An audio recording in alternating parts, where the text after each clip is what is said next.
Движение от седеж с заобляне и разкриване на гръдния кош.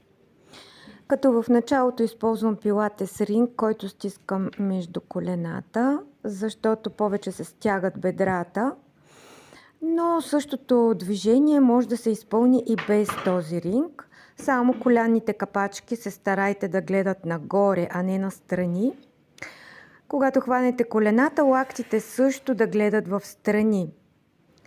Вдишване и с издишането заоблям гръбнака, а ръцете не пускат колената. Те са изпънати в крайната позиция, когато гърба е заоблен, и после разкрит гръдния кош.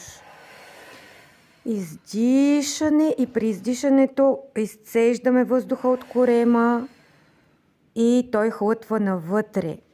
Движението се изпълнява и по-бавно, може да го изпълните